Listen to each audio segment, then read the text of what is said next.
Hey guys, I hope you're having a great 2025 so far. So, we are going to talk about Horcruxes, we're going to talk about Nagini and why she was so important. So, let's start with Horcruxes.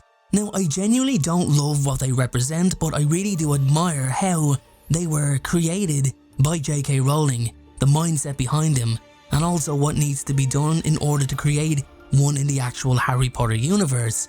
Now, as we all know, they are considered the worst and most dangerous form of dark magic.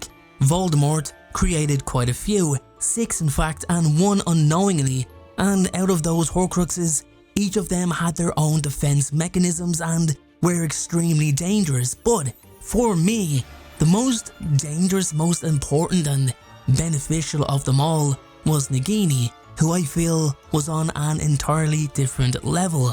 And yeah, the fact she was a living creature definitely comes into play when backing that up.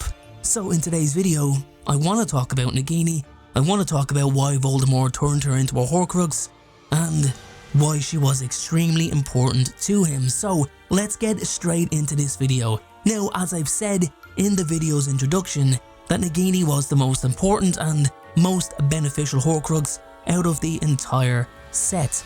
There were several reasons as to why Voldemort made the decision to store a piece of his soul inside a living, breathing snake, and trust me, I'll cover them all today.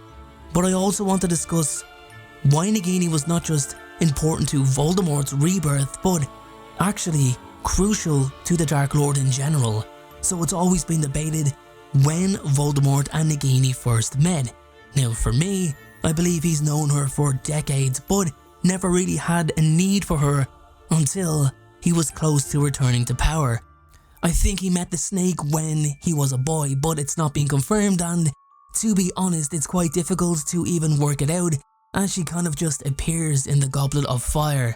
I think it's part of the mystique surrounding Voldemort.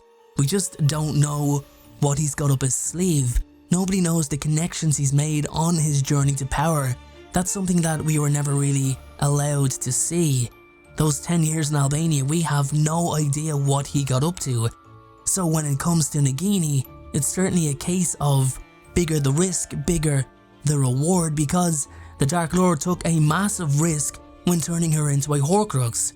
He had no idea what it could have done to him. He was already just basically clinging to life at that point, and then he goes and makes another Horcrux, which just sounds crazy. In addition to that, he was also not aware of the effects the Horcrux would have on the live animal either. It could have killed Nagini, it could have merged part of the animal into Voldemort's physicality. Well, basically it kinda did. Or even far worse, destroyed his current body and the snake along with it. However, it worked, which obviously further fueled his ego of being right. The difference with Nagini being a snake was that because she was alive, it bound her body to Voldemort and vice versa. It blackened her heart, intensified her darker emotions, and after all, dark magic is called dark magic for a reason. It made Nagini into a highly dangerous, lethal weapon. With a piece of Voldemort's soul inside her, he could connect with her on an entirely different level, similar to how he did with Harry. The two were bonded together. The additional difference to this situation is that Nagini was also once human. She had a human soul inside her, and I think Voldemort knew that. Her entire soul is anchored to the world of the living, and Voldemort, for him to force a part of his soul into her, does that mean a part of Nagini's soul was forced out? That is definitely a video for another day, but if it's true, it means Nagini could still be alive in that ghost kind of form. I mentioned that Voldemort would be able to assert a lot more control over Nagini, and I just want to go into that in a little more detail on an example that I believe shows that when I say control, I don't mean heavily influence her into doing his bidding. I mean proper possession of her body. The night of the attack on Arthur Weasley proves that because of the connection it had to Harry Potter. Harry felt like he was the snake and controlling the movements and strikes because Voldemort himself was the one doing it. The Horcrux connection between Harry and the Dark Lord proved that Nagini was not in command, something Voldemort later tried to do to Harry towards the end of the book. So, we can see why Voldemort took the decision to turn Nagini into a Horcrux. He was in too vulnerable a position. His servant was planning on abandoning him at the first real chance he got, Peter Pettigrew of course. And Nagini was so important to the Dark Lord because her venom actually sustained him. It kept him alive. That and unicorn blood mixed together in some sort of crazy weird elixir. He had weak, feeble arms. It was as if a child had aged 100 years in Wormtail's arms. But it also speculated that in order to create the actual physical body, it was the life-giving properties of the venom that solidified the Dark Lord from a spirit into a physical being. So let's take a look at the actual name of Nagini for a moment. In Hindu and Buddhist tradition, Nagas are a race of semi-divine snakes with great powers, and a female Naga is called a Nagini. Although we have never been told which kind of snake Nagini is, Nagas are traditionally depicted as large, cobra-like snakes, and Nagini in the Goblet of Fire was described as having an ugly, triangular head, although in the movie she looks more like a python. But anyway, Nagas have an affinity for water, carry the elixir of life, and symbolize both fertility and immortality. In Malaysian tradition, the natural enemy of the Naga is a phoenix, so it's pretty evident that the symbolism behind Nagini was well researched by J.K. Rowling.